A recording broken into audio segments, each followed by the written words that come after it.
습니다. 이 말씀은 에스더 9장 1절에서 16절까지 말씀입니다. 함께 읽도록 하겠습니다. 아달월 곧 12째 달 13일은 왕의 어명을 시행하게 된 날이라.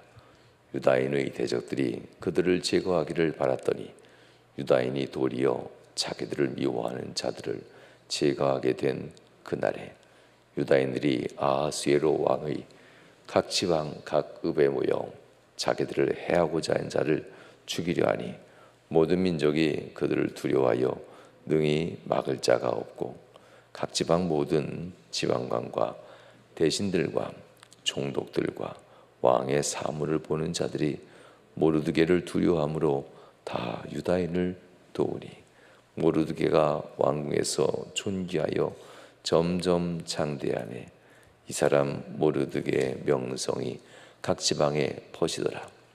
유다인이 칼로 그 모든 대적을 쳐서 도륙하고 진멸하고 자기를 미워하는 자에게 자기 마음대로 행하고 유다인이 또 도성수산에서 500명을 죽이고 진멸하고 또 바산 다다와 달몬과 아스바다와 보라다와 아달리아와 아리다다와 바스마스다와 아리세와 아리데와 외사다 곧 함무다다의 손자여 유다인의 대적 하만의 10아들을 죽였으나 그들의 재산에는 손을 대지 아니하였더라. 그날에 도성수산에서 도륙한 자의 수요를 왕께 아뢰되 왕이 왕후 에스더에게 이르되 유다인이 도성수산에서 이미 500명을 죽이고 멸하고 또 하만의 10아들을 죽였으니 왕의 다른 지방에서는 어떠하겠느냐. 이제 그대의 소청이 무엇이냐. 곧 허락하겠노라. 그대의 요구가 무엇이냐. 또한 시행하겠노라 하니 에스더가 이르되 왕이 만일 좋게 여기시면 수산에 사는 유다인들이 내일도 오늘 조소대로 행하게 하시고 하만의 10아들의 시체를 나무에 매달게 하소서 하니 왕이 그대로 행하기를 허락하고 조서를 수산에서 내리니 하만의 10아들의 시체가 매달리니라. 아달월 14일에도 수산에 있는 유다인이 모여 또 300명을 수산에서 도륙하되 그들의 재산에는 손을 대지 아니하였고 왕의 각 지방에 있는 다른 유다인들이 모여 스스로 생명을 보호하여 대적들에게 벗어나며 자기들을 미워하는 자 7만 5천 명을 도륙하되 그들의 재산에는 손을 대지 아니하였더라. 아멘. 할렐루야. 에스더가 있었던 시대에서 약 500년 정도를 거슬러 올라가면 사울 왕 시대가 나옵니다. 사무엘상 15장엔 하나님이 사울 왕에게 아말렉을 진멸하라. 그들의 재산은 함께 다 불태워버려라. 이렇게 아말렉을 진멸할 것을 명령합니다. 사울에게는 기회가 있었고 당시의 이스라엘 백성들에게는 아말렉을 진멸할 충분한 힘도 있었습니다. 그런데 사울 왕은 아말렉의 지도자와 손을 잡습니다.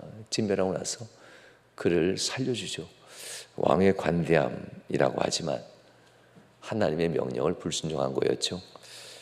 종종 이 사랑, 하나님의 사랑이라는 걸 빗대어서 우리의 잘못된 행동들을 감추려고 하는 경우가 종종 있습니다.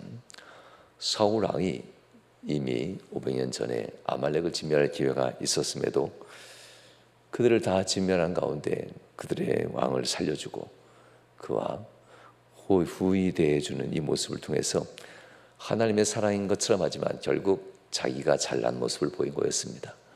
내 능력과 내 힘으로 진멸할 수 있었지만 내가 관대함으로 너희를 살려준다. 이런 의미였죠. 모든 것이 다 하나님의 은혜였음에도 불구하고 500년 전 사울 왕이 아말렉을 진멸하지 아니하므로 500년 후 지금 하므나다라는 이 하만의 아버지, 그의 족속은 아말렉 족속입니다. 바벨론이 그리고 페르시아가 정복하면서 많은 나라들을 정복할 때에 이때 아말렉 족속도 끌려갔고 유다인들도 끌려갔습니다. 처음엔 끌려갔지만 후에는 다민족과 루다이들이 움직이면서 그들에게도 많은 민족에게 기회를 주죠. 유다인들보다 먼저 아말렉 족속이 더 기회를 먼저 잡았다라고 하는 거죠. 출애굽할 때도 하나님이 왜 이렇게 아말렉을 진멸하라 했을까? 아말렉은 비열한 자들입니다. 차라리 앞에서 공격하고 같이 전쟁하며 누가 이기나 힘을 겨뤄보자 하면 참 좋았을 텐데, 그러면 뭐 이기고 지는 것이 분명하잖아요. 아말렉은 항상 약한 노인들, 여인들, 병자들, 어린아이들, 꼭 뒤에 후미에서 진군하고 있는 출애굽에 하고 있는 유다인들을, 이스라엘 백성들을 공격하고 도망쳤던 정말 비열한 민족이었습니다.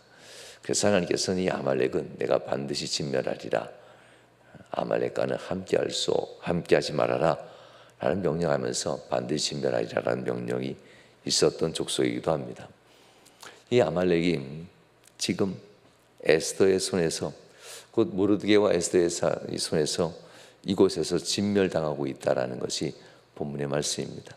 본문을 읽으면서 왜 이렇게 잔인하게 다 죽였을까? 그것도 하루라는 시간을 더 달래서 왜 함므다다의 자손들을, 곧 이 하만의 10 아들들을 다 찾아내서 죽였을 뿐만 아니라 이 한 원풀이도 아니고 나무에 매달아서 또 다음 날 또 300명을 또 죽입니다. 이 지나친 거 아닌가, 이 말씀을 읽을 때마다 있었던 생각이기도 합니다. 그런데 역사를 책을 보고 주석을 보면서 쭉 보면 그런 내용들을 이제 이해하게 됩니다.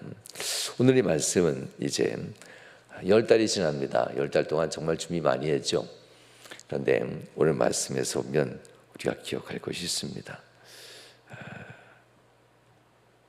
8장 8절, 이 말씀이 오늘 말씀을 이룰 수 있는, 오늘 말씀에 일어나는 역사적 이 모습의 근거가 되는데요. 8장 8절, 너희는 왕의 명의로 유다인에게 조서를 뜻대로 쓰고 왕의 반지로 인을 칠지어다. 왕의 이름으로 쓰고 왕의 반지로 인친 조서는 누구든지 처리할 수 없음이니라, 이렇게 얘기합니다. 이 부분은 유다인들에게 조서를 쓴 것이 처리할 수 없다는 뜻이 아닙니다. 3달 전에 썼던 조서도 처리할 수 없다는 뜻입니다. 곧 아말렉과 유다의 전쟁입니다. 그런데 아하수에로 왕은 모든 관리들은, 모든 군사는 중립에 서 있어라, 이 명령입니다. 그 어떤 아말렉 족속의 편도 들지 말고 유다의 편도 들지 말아라. 왜냐하면 왕이 인친, 왕의 반지로 쓴 조서는 누구도 처리할 수 없다는 이것은 유다인들을 위한 것이 아니라 이 나라의 헌법과도 같습니다. 그러니 3달 전 첫달에 공포되었던 너희는 일어나 유다인들을 칠지어다, 진멸할지어다라는 이 조서도 그대로 유효합니다. 그리고 이 조서에서 살아남기 위해서 유다인들은 너희를 공격하는 자만 칠지어다. 어쩌면 유다인들에게는 좀 더 소극적인 조서가 내려지는 겁니다. 유다인들에게 소극적인 조서는 왕이 내린 것은 아닙니다. 에스더와 모르드게가 서기관들을 불러서 아말렉을 먼저 공격하고 죽이라라고 조서를 내릴 수도 있습니다.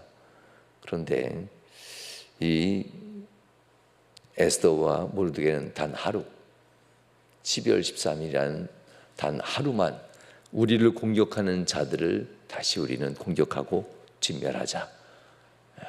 에스더와 모르드게의 대담한 이러한 조서지요. 이때 이미 2, 3일 동안 찾아내서 끝까지 찾아내 죽여라 하면서 여러 날, 일주일 이상 날짜를 써도 됩니다. 그런데도 에스더와 모르드게는 단 하루, 공격하려 하는 날 단 하루, 공격받는 그날 공격하는 자만 죽여라, 이 조서를 쓰게 되는데 굉장히 소극적인 것처럼 보입니다. 그러나 하나님이 하시는 일이기 때문에 이 조서는 그대로 이루어지게 되지요. 이것대로 이제 조서가 쓰여지고 12달, 앞으로 10달이 지나고 10달째가 되었을 때 여명이 시행하는 날이다라면서 9장 1절 말씀이 기록되어지죠.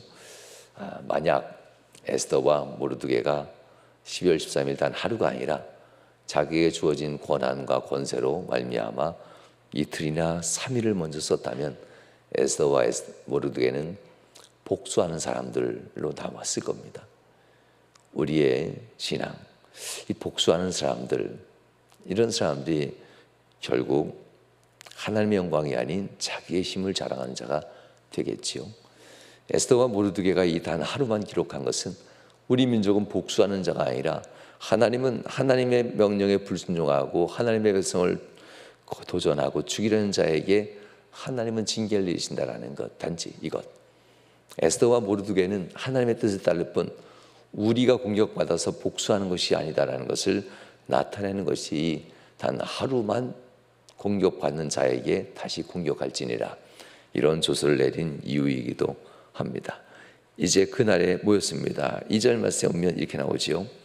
유다인들이 아하수에로 왕의 각 지방 각읍에 모여서 자기를 해하고자 하는 자, 죽이려 하는 자, 죽이려 하는 그런 자들, 이런 사람들에게 대해서 죽였다라고 합니다. 이런 자를 죽이려 하니 모든 민족이 그들을 두려워하여 능히 막을 자가 없다라고 합니다. 그러면서도 각 지방 모든 지방관과 대신들과 총독들과 왕의 사물을 보는 자들이 모르드게를 두려워함으로 다 유다인을 도왔더라. 중립을 지켜야 되는 조서임에도 불구하고 은연중에 이들이 길을 열어주고 방법을 찾아주고 적극적으로 싸움에 동참하지는 않았지만 행정적이나 여러 가지 뒤에서 후견인처럼 도움을 줬다라고 합니다. 그 이유는 모르드게를 두려워했다라고 하지만 실제 이유는 4절에 있습니다. 왜냐하면이라는 이 토시가 원래 히브리어이 있었는데 여기에는 빠졌다고 합니다. 이 왜냐하면이라고 하면서 4절을 읽게 되는데요. 모르드게가 왕궁에서 존귀하여 점점 창대하며 이 사람 모르드게의 명성이 각 지방에 퍼지더라. 이것 때문에 결국 지방 관료들은 권세의 중심이 어디로 돌아가는지 알았습니다. 그들은 충분히 유다인들을 도울 만한 이유가 있었어요. 왜냐하면 하만의 뜻을 따라 하만을 도울 때는 하만이 모든 것을 잡은 자였거든요. 그러니 하만의 권세를 의지했던 이들이기 때문에 권세의 대세가 누구인지 아니 당연히 남모르게 모르드게를 돕는 것은 너무나도 그들에게 있어서는 정치적 권세 잡은 사람들이 흔히 쓰는 거죠. 철새. 이런 일들은 그들이 나쁜 것이 아니라 원래 정치의 본연의 모습이 철새라고도 합니다. 이들도 역시 그렇게 은연중에 힘 있는 사람 앞엔 고개를 숙이고 힘 없는 사람 앞에 이렇게 뻣뻣한 자세를 하고 있는 것을 보게 됩니다. 아무튼 이것조차도 하나님의 섭리였고 이것을 통해서 하나님은 유다인들이 승리하게 만들고 유다인들 앞에서 아말렉 족속이 진멸되는 일들이 일어나게 되는 것을 보게 됩니다. 이 유다인들에게 야하스에로 왕이 약속한 것이 또 있습니다. 너희를 공격하는 그들을 진멸하고 그들의 재산은 너희 것이 되도록 하여라. 이렇게 약속한 것도 있었습니다. 그런데 오늘 본문에 보면 이렇게 나오죠. 10절 곧 함부다다의 손자여 유다인의 대적 하만의 열아들을 죽였으나 그들의 재산에는 손을 대지 아니하였더라. 500년 전 사울은 그 예뻐 보이고 귀해 보이고 괜찮아 보이고 갖고 싶은 거죠. 갖고 싶고 소유하고 싶은 것, 이것을 거꾸로 하나님께 번제를 드리면 좋겠다 하면서 빼돌리는 거였습니다. 번제는 핑계일 뿐 결국 하나님 앞에 11조하고 감사한다 해놓고 핑계일 뿐 자기의 풍성함을 기뻐했던 그런 사람들입니다. 그래서 사울과 그의 군사들은 아말렉의 이 전리품들을 탈취하고 그들의 집에 감추는 일이 납니다. 그래서 하나님은 이때부터 사울을 버리신다라는 마음을 작정하십니다. 오늘 본문에서는 에스더와 모르드게는 복수가 아니다, 하나님의 뜻이다라는 것을 보이기 위해서 이스라엘 땅도 아닙니다. 페르시아라는 바사라는 이 땅에서 그의 왕 아하수에로 왕이 허락한 겁니다. 너희가 당연히 고생했으니 준비하냐고 재산도 잃었으니 그들의 재산은 너희의 것이 될지어다 하면서 그들의 것을 탈취하라. 그들의 재산과 그들의 땅과 그들의 소와 우양들을 다 너희의 것으로 삼으라라고까지도 왕이 이미 명령했던 겁니다. 그런데 에스더와 모르드게와 유다인들은 우린 개인적인 복수가 아니라 하나님의 뜻에 따라 행하는 일입니다라는 것을 재물에 있어서도 보입니다. 그래서 그들은 그 수고와 그 고생을 했음에도 그들의 전리품을 단 하나도 챙기지 않습니다. 하나님의 영광을 위해서 그런 거였습니다. 이런 이야기들이 뒤에 가면 15절에도 또 한 번 나옵니다. 15절 16절에도 또 한 번 나오는데요. 아달월 14일에 수산에 있는 유다인이 모여 또 300명을 수산해서 도륙하되 그들의 재산에는 손을 대지 아니하였다. 왕의 각 지방에 있는 다른 유다인들이 모여 스스로 생명을 보호하여 대적들에게 벗어나며 자기들을 미워하는 7만 5천 명을 도륙하되 그들의 재산에게는 손을 대지 아니하였더라. 에스더와 모르드게의 이 모습을 따르는 모든 유다인들의 모습을 보면 127도 지방에 흩어져 있으니까요, 우리나라보다도 10배 이상 큰 땅덩어리거든요. 큰 땅덩어리에 흩어진 사람들이 어떻게 수상궁 수도에 있는 에스더와 모르드게와 똑같은 마음을 가질 수 있을까? 행정적인 조직은 아하수르 왕이 가지고 있고 그들이 다스리는 건데 유다인들에게는 행정적인 조직도 없었고 서로 연락할 연락책도 없습니다. 그래도 불구하고 그들은 어떻게 똑같이 이렇게 행동할 수 있었을까? 예루살렘으로 귀국해서 스룹바벨과 함께 예루살렘 성전을 짓고 하나님께 영광 돌렸던 사람의 믿음도 대단하지만 하나님 앞에서 여기에 남아서 믿음을 지키는 이 사람들의 믿음도 역시 대단한 믿음이었다는 겁니다. 남아서 이곳에서 살면서 그들의 인생을 살며 이곳에서 하나님의 영광을 보이고 하나님 앞에 빛과 소금이 되며 세상의 사람들이 주님을 보게 하고 그리스도인의 모습이 참다운 소금의 모습이 무엇인지 이들은 보이면서 살고 있었다는 이야기가 본문의 말씀이기도 합니다. 누가 가르쳐주는 사람도 없습니다. 에스라와 같이 느헤미야 같이 그들을 강력하게 지도할 만한 신앙의 지도자도 현장에는 없었습니다. 수산궁에서 있었지 이 현장에는 없었습니다. 그럼에도 불구하고 그들이 하만에 의해서 모두를 다 진멸하게 될 이 상황들 12달 전이죠. 이 상황이 일어났을 때에 그들은 함께 머리에는 재를 쓰고 고운 옷은 벗고 거친 베옷을 입고 하나님 앞에 엎드려 금식하며 통곡하며 기도하였더라. 유다인 모두가 다 이렇게 했다라고 합니다. 그들의 신앙이 모두가 괜찮은 신앙이었다는 이야기입니다. 10달 뒤에도 한 명도 도망가지 않습니다.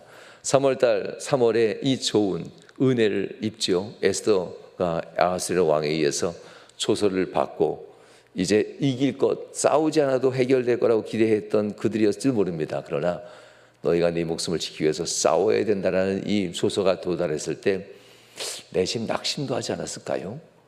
왕이 그 정도면 군사를 동원해서 각 집을 지켜주면 되는데 이유가 있었습니다. 대신 낙심할 만한데 10달이 지나도록 아말렉 족속들은 포기나 도망가지 않았다는 것은 아말렉이 몇 배로 유다인보다 더 세가 셌다는 겁니다. 이건 왕이 똑같이 둘이 싸우라고 기회를 줬으니 이번 기회에 유다 민족의 세력을 없애버리자. 아말렉 족속들은 아주 무서운 족속입니다. 조그만의 틈만 있어도 마치 잡초들이 무성하게 자라나듯이 아말렉 족속은 그렇게 자라난 족속입니다. 유다인들을 우리가 10달 동안 준비하는 것이 아니라 지금 세력이 그래도 하만이 꺾였다 할지라도 127도 각도에 그리고 이 수산성 안에도 하만의 10아들들이 세력을 가지고 있다는 겁니다. 이거 보면 연좌제 같은 것이 없었던가 봅니다. 하만의 죽임으로 그 아들들도 함께 그 아내와 함께 죽이지 아니하고 하만만 죽인 것을 보면 이 아하수에로 왕 시대에는 연좌제와 같이 가족을 도륙하는 일이 없었던가 보다라는 생각도 듭니다. 그럼에도 불구하고 이들은 도망가지 않고 굽히지 않았다는 이유는 그만큼 세력이 컸기 때문에 그렇다는 이유입니다. 이 정도라면 유다인들이 그리고 에스더와 모르드게가 조서를 쓸 때 좀 더 유리하게 썼을 텐데 이건 거의 1:1 공평한 조서를 쓰는 거잖아요. 공격하는 자만 죽이고 너희가 살아남아라. 이 조서를 썼던 그날입니다. 그래서 아말렉은 도망가지 않습니다. 이길 줄 알았으니까요. 그리고 마지막 12월 달에 싸움이 시작됐고, 그렇지만 이 싸움은 결국 유다인들의 승리로 돌아갔다라고 합니다. 유다인들의 승리로 돌아간 것에 대해서 13일에 있었던 이야기를 이제 왕의 서기관들이 왕께 그날 저녁에 해가 떨어지면 끝나는 전쟁이니까요. 해가 떨어지고 나서 왕에게 아뢰입니다. 그러고 나서 이 수산궁에서 어떤 일이 나는지 500명을 죽였다라는 수산궁에 있는 것만 먼저 수산성에 있는 것만 아뢰죠. 그리고 나서 에스더를 부릅니다. 이곳에서는 500명이 죽었으니 127도 각 지방에서는 어떠하겠느냐. 수없이 많은 너의 원수들이 죽임당하지 않았겠느냐. 너희가 혹시 아직도 더 소청이 있더냐. 요구한 대로 내가 시행하겠다. 원래 아하스웨로 왕은 이렇게 얘기할 사람이 아닙니다. 악한 왕입니다. 한 번이면 끝나는 건데 하나님이 이 마음을 준 겁니다. 한 번 더 남아있는 이 아말렉 족속을 진멸하기 위해서 해 떠서 해질 때까지 하루, 해 떠서 해질 때까지 하루면 16시간 뭐 될까요? 이 하루에 공격하는 사람을 다 죽이기에는 수상문이나 각 지역에 아말렉 족속이 너무나 많았습니다. 그러니 해가 떨어지는 순간에는 죽이다도 멈춰야 되기 때문에 아직 진멸하지 못한 잔당들이 너무나 많이 남아있는 상태였습니다. 그래서 이들을 제거하지 아니하면 또다시 이들이 힘을 규합하여서 여러 날 후에 유다인들을 또 공격할 것을 알기 때문에 에스더는 이것을 알고 아하스웨로 왕에게 청을 합니다. 하나님이 이 아하스웨로 왕의 마음을 움직인 거죠. 그리고 에스더가 청을 하고 하루만 더 주소서. 우리를 공격했던 잔당들을 아직 다 죽이지 못한 자들이 있으니 하루만 더 시간을 주소서 하며 13일 다음 14일까지도 시간을 얻어냈고, 그리고 하므다다의 손자 하만의 아들들이 10명의 이름이 7절에서부터 9절까지 있습니다. 이 10명의 이름들을 다 기록한 것은 이들과 함께한 모든 사람들에게 이제 유다인들을 공격하는 자들은 이렇게 되리라는 것을 보여주기 위해서입니다. 14일 때는 아침 해가 뜨자마자 나무 10개를 달아놓고 그 나무를 세워놓고 10개인지 몇 개인지 모르겠지만 그 나무에 10명의 아들들을 다 못 박아버립니다. 이것을 이제 아하스웨로 왕 당시 페르시아가 했던 역적과 같은 사람들에게 했던 징계입니다. 그러므로 이렇게 아말렉 족속이 다시 일어나면 이렇게 죽임당하리라면서 열아들을 나무에 못 박아버리고 남은 이제 공격했던 아말렉 족속들을 진멸하기 시작합니다. 다시 수산성에서는 300명을 도륙하고 각 지역에서 또 도륙하는데 나중에 정리하니 7만 5천 명이나 되었더라. 이렇게 표현합니다. 이러므로써 이제 모든 아말렉 진멸이 끝난다라는 이야기가 본문의 말씀입니다. 하나님 앞에 영광이 된다고 하는 것, 내가 무슨 일을 하는가 보다 더 중요한 것은 정체성입니다. 내가 어떤 헌신하고 어떻게 내가 힘쓰고 수고하느냐 보다 더 중요한 것은 내가 하나님의 영광을 위해서 하고 있다라는 이 정체성. 내가 내 힘과 내 능력으로 하는 것이 아니라 하나님이 기회를 주셨고 하나님이 역사하시니 내가 하고 있다고 하는, 이것이 바로 신앙인의 정체성입니다. 이 정체성, 하나님의 영광을 위해서, 하나님의 뜻을 위해서라는 이 정체성을 잃어버리면 교만해지게 됩니다. 이 정체성을 잃어버리는 순간 자만하게 되고 나의 수고와 나의 헌신, 내가 하나님 앞에 했었던 것을 드러낼 수밖에 없고 드러내지는 것을 즐거워하는 자가 된다는 겁니다. 그럼에도 불구하고 에스더와 모르드게는 철저하게 하나님의 계획하심, 우리들의 복수가 아닌 하나님의 섭리, 이와 같은 모습으로 전 유다인들을 설득했고 전 유다인들이 이것에 함께 동참했고 전 모든 유다인들이 결국 그들의 복수가 아닌 하나님의 뜻을 이루어 드리는데 모든 유다인들이 마음이 하나가 되었다는 겁니다. 명함께 모든 성도들도 하나님 앞에서 우리가 살아가는 동안 하나님 우리에게 주신 이 자리에서 여러분들의 신앙의 정체성, 곧 하나님의 영광을 위해서 우리가 부름받았고 먼저 하나님께로부터 은혜도 입었고 하나님 앞에 우리가 이만한 믿음도 가진 것은 하나님의 영광을 위하여, 이 지역의 빛과 소금이 되기 위하여 우리에게 먼저 하나님이 주신 은혜인 것을 우리가 잊지 않고 승리하는 복된 하루 되시길 주님으로 축원합니다. 기도하시겠습니다. 좋으신 하나님 감사합니다. 오늘도 믿음으로